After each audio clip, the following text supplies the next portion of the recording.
So, think about this. 1 year from today, you could be operating on a completely different level. Yeah. More capable, more centered, more, well, truly yourself. Yeah, it's definitely possible. It's not just a fantasy, right? Not at all. Yeah. But it does require something real from you. Maybe you feel like you're on the edge of change, but you're not quite sure how to tip the scales. That feeling of being stuck. Exactly. Then you're definitely in the right place today. We're diving deep into the fundamental shifts, the practical steps for genuine self-improvement. Yeah, welcome back. We're tackling a topic that I think resonates with so many people. How do we become better versions of ourselves? But like you said, forget the quick fixes, the overnight miracles. Right. We're looking at the underlying principles, the kind of growth that really reshapes your internal landscape and, ultimately how you experience the world. Exactly. And if that whole idea of self-improvement feels like this massive, daunting mountain. Which it often can. Yeah, or if you've maybe started down that path before only to feel, lost or stalled out, then this deep dive is really for you. We're going to try and extract the essential tools, the mindset shifts that can give you real traction. Our goal today, looking at the material we've gathered, is really to get to the bedrock. What truly fuels meaningful, sustainable self-improvement? Okay, so let's define our terms first. What does self-improvement really mean in this context? Well, the sources we've looked at offer a perspective that goes, I think, a bit deeper than just superficial changes. Okay, let's unpack that. Yeah. What really stands out is that it's not about chasing some, impossible ideal. Right. Or trying to be a copy of someone else. Exactly. The material suggests it's more about stripping away the things that hide your true nature. Yeah, like an unearthing process. Yeah, shedding layers of fear, self-doubt, procrastination, all that stuff. And the past experiences that hold you back. That's a really important distinction. It's as much about letting go of what doesn't serve you anymore as it is about, learning new skills or building new habits. And the source material points to 3 core elements, really. First, self-awareness, like really knowing where you are right now. Second, self-discipline, actually doing the things you need to do consistently. Right.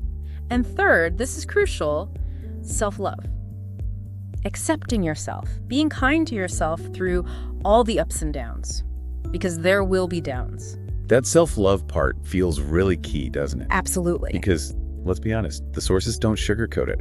Yeah. Real growth often involves discomfort. Oh, for sure. It challenges your old beliefs, makes you face habits you'd rather ignore. Forces you to let go of who you used to be sometimes. Precisely. So you should expect resistance. Doubt is going to pop up, setbacks, almost guaranteed. Yeah. But the material we're looking at reframes these things. They're not failures, they're signs. You're actually pushing your boundaries, you're evolving. There's this great line in one source, growth and comfort do not coexist. Wow. That's powerful. It really is. It reminds you that feeling a bit uneasy, a bit uncomfortable, that often means you're heading in the right direction. Okay, so if stepping outside the comfort zone is where the magic happens, how do we even know which way to step? Right. Good question. That brings us to self-awareness. One source calls it the mirror of change. I like that image. It's a good one. It's totally apt. Because before you can really improve anything meaningfully, you need an honest look at where you stand right now, like trying to navigate without a map, right? Self-awareness gives you that map. It lights up your inner world and your outer situation, too. So, for you listening, what are some good questions to ask yourself to get that clarity? The materials suggest some really good ones. Yeah, like what parts of my life feel off, misaligned somehow? Or where do I feel stuck? Unfulfilled. Yeah, or even what habits just drain my energy, what holds me back. These are really good starting points for digging deep, and the sources really champion one tool for this, journaling. Yes. Journaling. But there's a key point here. This isn't about writing a perfect story for someone else to read, or even for your future self to admire. Right, it's not performance art. Exactly. It's about creating a totally private space for, unfiltered honesty. Radical self-discovery. Totally. And the sources even give specific prompts to get you started. Yeah. Stuff like, what am I actively avoiding right now? Ooh, that's a tough one, but powerful. Yeah, or what part of myself needs healing? And maybe looking forward. Yeah. What would my ideal day actually look like? What are the essential pieces? These prompts really push you past the surface stuff, get to the deeper issues, the real desires. But we should acknowledge, like the sources do, that this self-awareness journey, can be uncomfortable. For sure. You might uncover patterns, fears, beliefs about yourself that are, frankly, painful to look at. Yeah, it's like peeling back layers and you don't always like what you find underneath. That very act of looking, of acknowledging it, that's the start of healing. That's where change begins. And the key insight here is that those past mistakes, those current limits, they don't define you. This first stage is just about observing. With curiosity, not judgment. It's like step one, in proving to yourself you can grow. Okay, so once you start getting that clarity, that self-awareness, the next logical step is to look at the systems running your daily life. Right, the underlying structures. And that's where habits come in, big time. One source calls them the invisible architecture of your life. I love that. That's a great metaphor. It really shifts the focus, doesn't it? Away from just setting big goals. To realizing that it's your daily actions, the consistent stuff, that actually drives your results long term. There's that powerful line in the material. You don't rise to the level of your goals. You fall to the level of your systems. Yeah, that hits home. It really does. It means if you want big changes, you've got to build better systems, better habits. And what's encouraging, the sources point this out, is you don't need to, overhaul your entire life overnight. Thank goodness. Right. It reinforces that idea. Small things become big things over time. Totally. It's about those tiny, consistent steps, not massive leaps that just lead to burnout anyway. Yeah, planting little seeds every day, not trying to grow a whole forest instantly. Yeah. And the sources give some really concrete examples of these small, high-impact habits. Like what? Like just starting your day with 5 minutes of stillness. Could be quiet reflection, thinking about gratitude, maybe just focusing on your breath. Simple but effective. Another one is a short digital detox, just 30 minutes phone-free in the morning. It's amazing how much space that creates. Oh, I bet. And getting some kind of movement in, even just 10 minutes. A walk, some stretching, anything. Yeah, absolutely. And I like the idea of mindful input, too. Explain that one. Just choosing to read, say, 5 pages of something worthwhile. Or listening to an inspiring podcast, maybe like this one. Maybe. It's about feeding your mind intentionally. Exactly. And then a quick check-in at night, just asking yourself, did I live intentionally today? Did my actions line up with what matters to me? These seem small on their own, but you can see how they'd add up. For sure. And the key, the sources stress this, is consistency over perfection. Yes. If you miss a day, it's not the end of the world. Don't throw in the towel. What's the advice? Just start again tomorrow. Simple as that. Progress isn't always straight up. A little dip doesn't erase all the good work. And over time, that consistency actually rewires your brain, right? Makes the habits easier. Exactly. It becomes more automatic. Okay, so we're getting more aware, we're building better habits. But what about that voice inside our head? That running commentary? Ah, yes, the inner chatter. That's where mindset comes in. The material calls it rewiring the way you think. Precisely. Your mindset, that internal story you tell yourself, it hugely influences how you feel, what you do. Your resilience when things get tough. Totally. And the sources talk about 2 main types. There's the fixed mindset. Which is? The belief that your talents, your intelligence, they're pretty much set in stone. You know, this is just who I am. Right. And the alternative. What would we want to cultivate? That's the growth mindset, the belief that actually you can develop your abilities, you can learn, you can change through effort and dedication. That feels much more hopeful, empowering. It really is. And the material encourages you, the listener, to really tune in to those limiting beliefs, that negative self-talk that might be holding you back without you even realizing it. Those thoughts like, I'm just not disciplined, or I'll never be confident, or that's just not me. Yeah. Those often feel like facts, but they're usually just stories. Stories we've told ourselves over and over. And the good news is, stories can be rewritten. Exactly. So how do you do that? The material gives a really practical 3-step process. Okay, step 1. Catch the thought. Just notice it when it pops up. Become aware of that negative voice. Like recognizing static on the radio. Good analogy. Step 2. Challenge it. Ask yourself honestly, is this thought 100% true? Where's the evidence? Often, when you really look, it's based on fear or old stuff, not reality. Right. And step 3, the empowering part. Change the thought. Actively replace the limiting one with something more constructive. Can you give an example? Sure. Instead of, I always fail, maybe try shifting to, okay, I've failed before and I've learned valuable things from it. Okay, I like that. Or instead of, I'm not smart enough. Try, I'm learning every single day. I'm developing my understanding.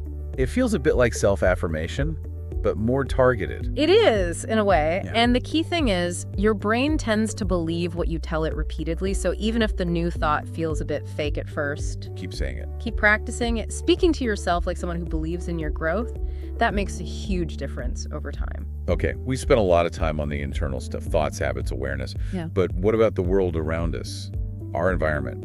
That plays a big role too, right? Oh, absolutely huge. Often underestimated. The source material talks about the power of your environment. Yeah, you can have the best intentions, the best plans. But if your surroundings are constantly working against you, it's like swimming upstream, exhausting and frustrating. So the material suggests we really need to evaluate our environment, asking ourselves some key questions. Exactly. Like, who are the main people I spend time with? Are they supportive? Do they lift me up? Or do they kind of pull me back down to old ways? Crucial questions. Also, look at your physical space, your home, your workspace. Is it cluttered, chaotic, or calm and focused? And what are you consuming every day? Yeah. The news, social media feeds, the kinds of conversations you're having. Is it nourishing you or draining you? There's a great analogy in the material about this. Which one? Your environment is either like fertile soil, helping your growth seeds sprout. Or it's full of weeds, negativity, distractions that choke out the good stuff. Yeah. If you're surrounded by critics, or your space is stressful, or you're just doom scrolling all day. It's going to be tough. Progress will be slow. So the advice isn't just about adding more positive things. Sometimes growth comes from subtracting. Yes.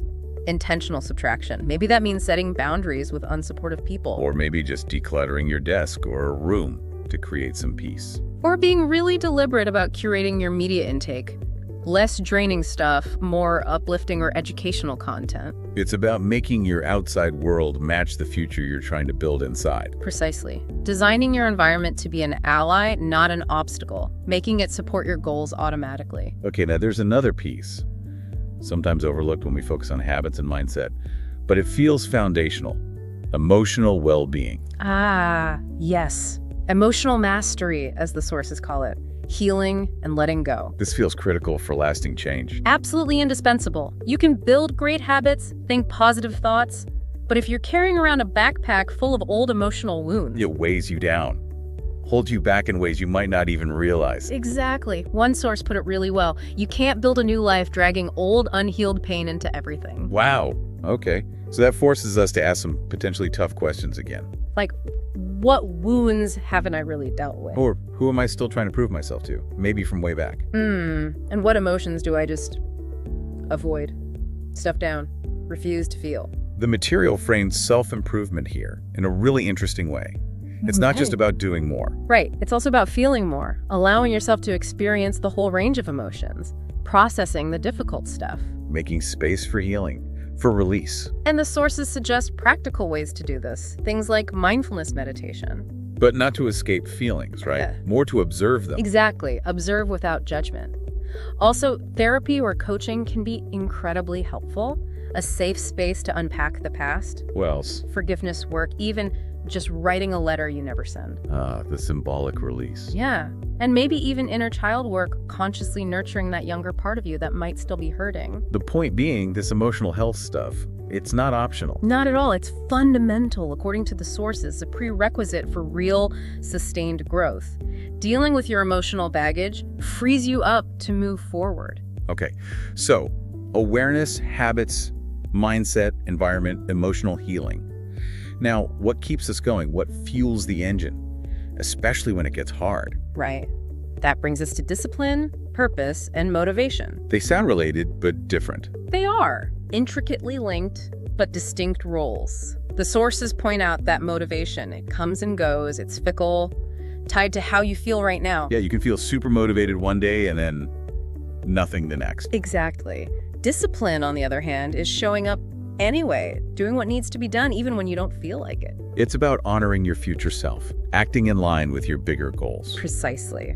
And there are ways to build that discipline muscle. The sources suggest things like setting really clear why goals. Connecting the goal to your deeper values. Yes. So instead of just, I want to get fit, it becomes, I want the energy to play with my kids, or I want the health to live fully. That why is powerful fuel. Makes sense. What else? Habit stacking. Linking a new habit you want to build onto one you already do automatically, like meditating for 5 minutes right after you brush your teeth. Makes it easier to remember. Totally. And celebrating the small wins, acknowledging every little step forward, that builds your identity as someone who follows through. So motivation might get you started. But discipline keeps you going. And then there's purpose. The big picture. Yeah. The sources emphasize this as the long-term driver. When your growth is tied to something bigger than just yourself, your family, your health, contributing somehow. It stops feeling like something you should do. And becomes something you need to do. An intrinsic drive. Almost non-negotiable. Okay, this whole journey, awareness, habits, discipline, it can start to feel like a lot of pressure, like you always have to be pushing. It can definitely feel that way sometimes. Which leads us to the final key element, and maybe one of the most important, self-compassion. Ah, yes. The gentle growth accelerator, as the material calls it. I love that phrase. Me too. It's such a vital counterbalance to that harsh inner critic so many of us have. The idea that self-improvement has to be like boot camp, punishing yourself. Yeah, the sources really challenge that. Being super hard on yourself doesn't actually speed things up. Mostly, it just leads to burnout, feeling discouraged. And giving up. Exactly. Real, lasting growth is nurtured by kindness towards yourself, by self-compassion.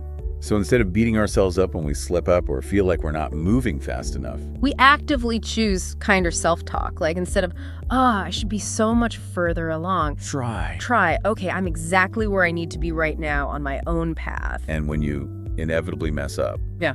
Because we all do. Instead of, I failed again, I'm useless. Try. Okay, I'm learning. This is part of the process. I'll try again tomorrow, maybe differently. Even when facing parts of yourself you really don't like. Instead of, I hate this about myself, try shifting to, this part of me is probably trying to protect me somehow. How can I understand it better? It's basically treating yourself like you'd treat a good friend going through the same thing. That's exactly it. Kindness, understanding, forgiveness. Self-compassion isn't weakness, it's a strength. It's what allows you to get back up after falling down. Turns guilt into learning. Keeps you going when things are tough. Absolutely. It fuels the whole journey in a sustainable way. Okay, so let's try and pull all these threads together. Yeah, let's recap. We've talked about self-awareness. That's your mirror, right? Giving you clarity. Habits, they're the foundation you build on. Mindset, that's your internal compass, guiding your thoughts. Environment, the soil. Either helps you grow or holds you back. Emotional healing, that's the release, letting go of old burdens. Discipline, the engine, driving you forward consistently. And self-compassion, that's the sustainable fuel for the long haul. And it's so important to remember, like, the sources keep saying this isn't a quick project. It's not a fix in a weekend kind of deal. No, it's a lifelong process, continuous, evolving. Every day you choose to show up for your growth, even in a tiny way, that's a win.